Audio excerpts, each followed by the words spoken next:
salaamaaleykum mbokki Sénégal salaamaaleykum mbokki internet yi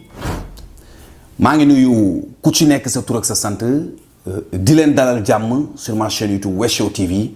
comme ni ñu koy faral defee chaque fois. paa bi ne ma foog nga pare boo nekk si yoon ndax yenn gars yi dañ la ree yenn gars yi nañ la ñee tànk yaa ngi jéem a nekk pour nekk sa bopp mais ñi lay fexe doo ko siif tànk yaa ngi toog kagule bi du ma sa dëñ ci sama bopp ndax li ma bàyyi sama gaale tax ma doy job aw ma temps toog si gars yi di jéem a ndellu bro mais damay bu loolu weesoo ñu ñëw wax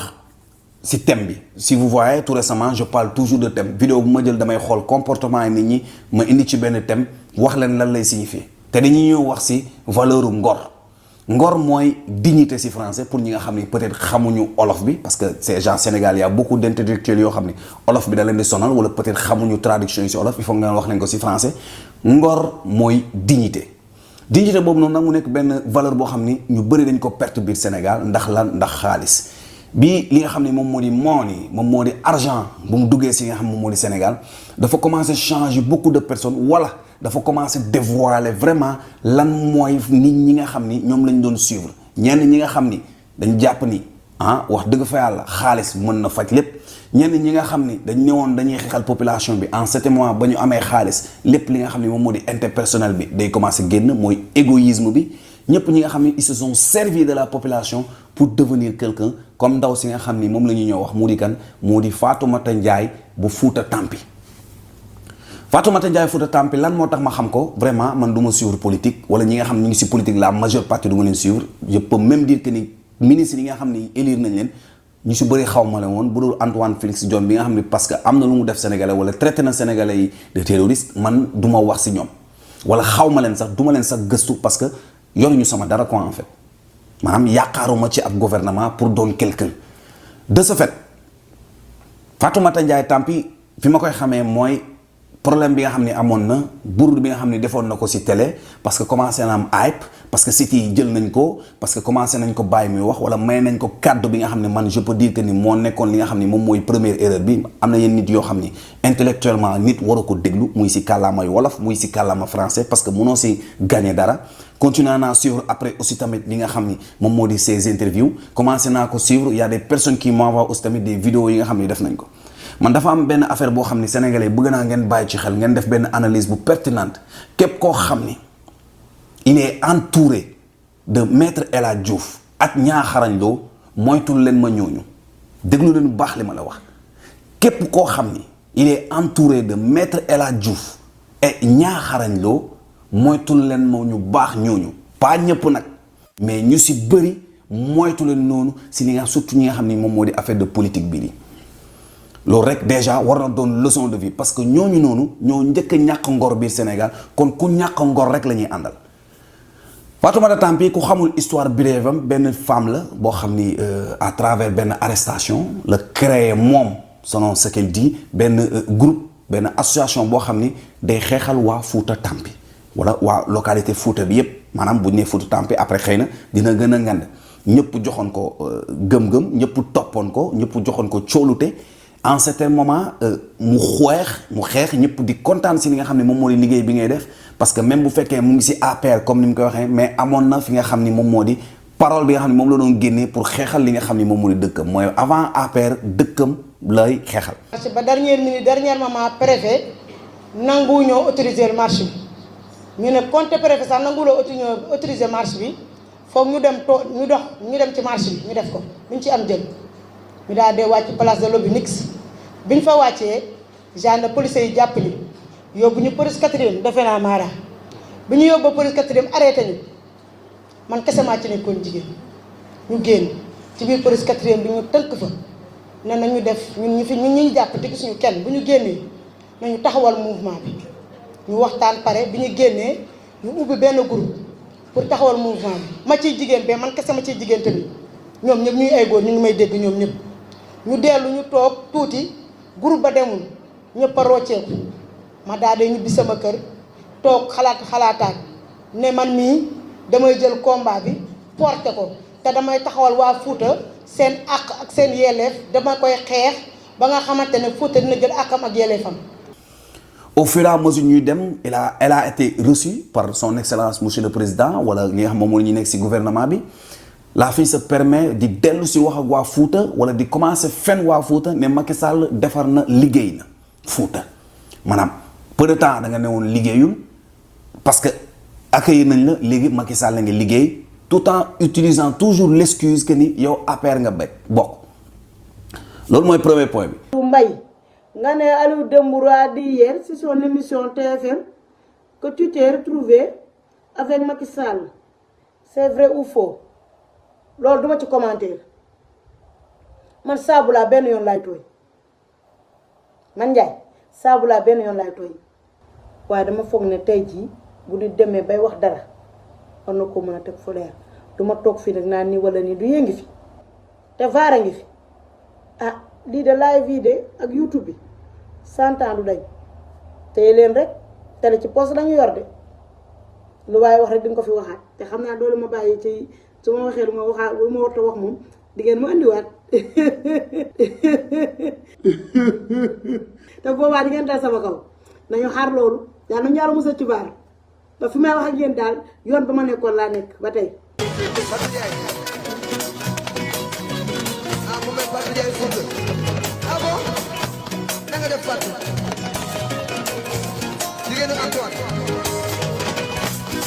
man Ndiaye saabu laa benn yoon laay tooñ. Fatou Ndiaye jigéen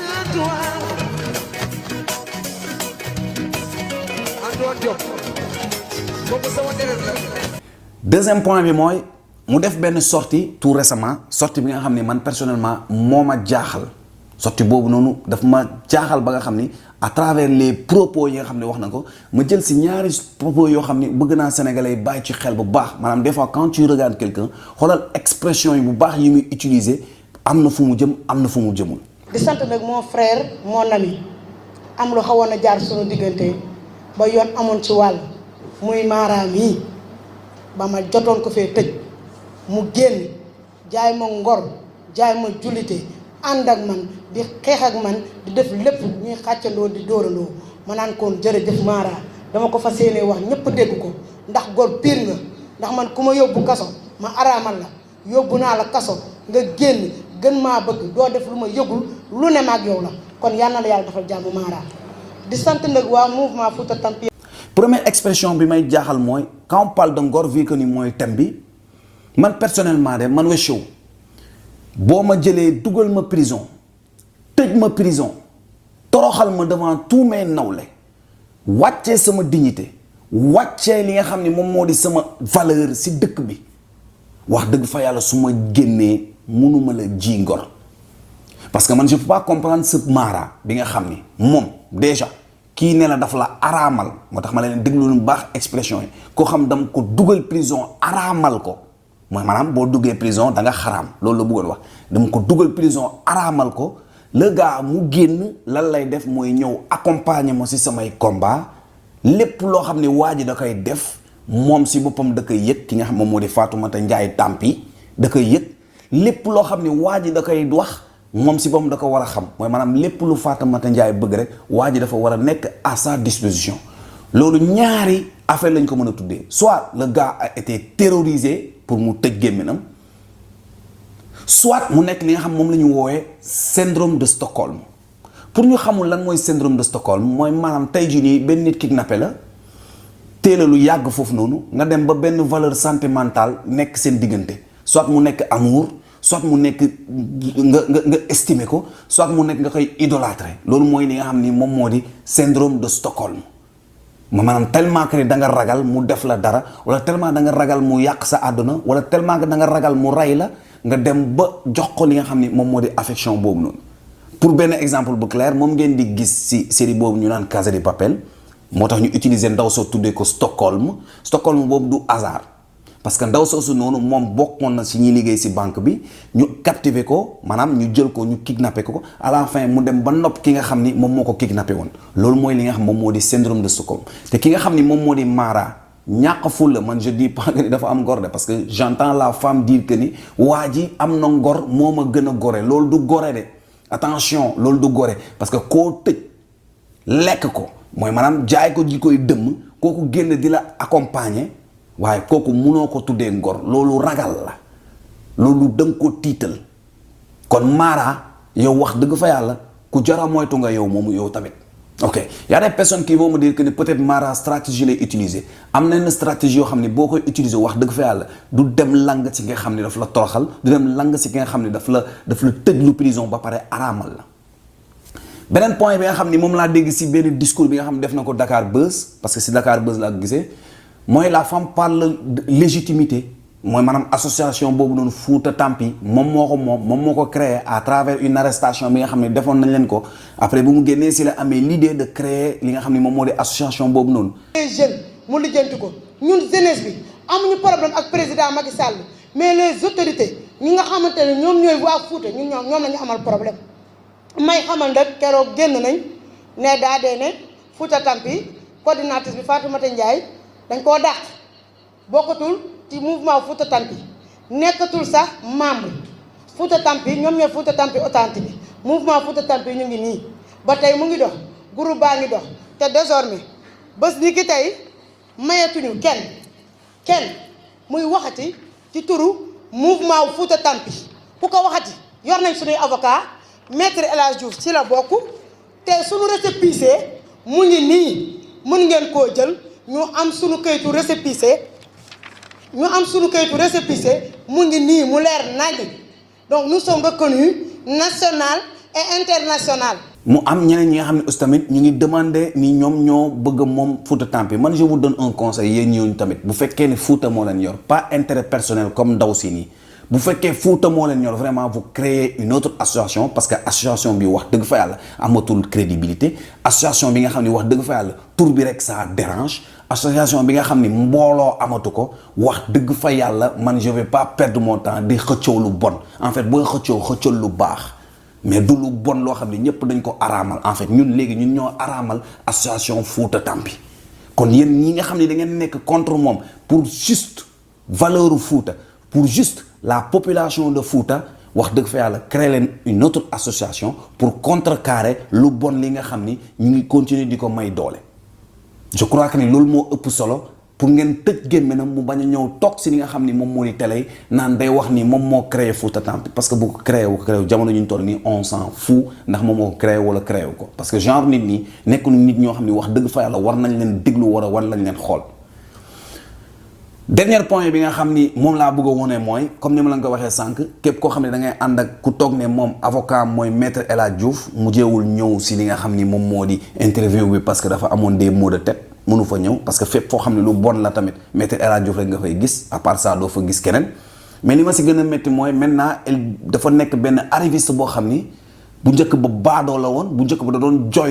jooy xaalis pour peuple bi xaalis bi demul si peuple bi si moom la dem léegi moom day jël xaalis bi di ko pasare soit disant que ni moom mooy jigéenu Félix Antoine Diome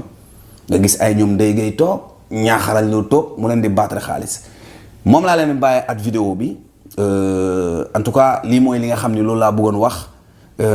di leen wax ngeen moytu carrément gis nga politique c'est sale xool leen noonu lañ ci mën a génnee yéen ngeen bañ a basé wu si li nga xam ni moom moo di gouvernement bi. Il faut être indépendant parce que le Sénégal doit être indépendant littéralement. Fouta Tampaane ngi nii waaw Fouta Tampaane nu may def tey. ñaa bu la joxee nag mooy soqi de. ñaa xarañ loo mbokkum ndeyum waali sedi mat na ji 100 000. Fouta Tampaane jox ma lii 110 000 la bu ko wàññi sama tool la bu ko wàññi sama tool la. Fouta Tampaane ngi nii. jigéenu xam nag Antoine nag sama yaay nag la yor nag suñu yaay sama yaay giñaat dafa nag ndéggéey rek leen ndéggéey rek leen giñaat ba may doomoo man ndongoloo fa am aram ngoone di ñaax giñaat waaw kay Fouta Tampaane lii la wax Fouta Tampaane lii laa wax gars yi loolu moo nekkoon vidéo bi ñu joxante daje si beneen vidéo King West la woon ak yéen wasalaam. denk la sama xool yow nga def ma nax ak li ma pare woon pour ñun ñaar ñu ànd nga jékki-jékki bàyyi ma mel ni ku ñu sànk man foogu ma woon di ma def li yaakaar bi tas ni ku ñu def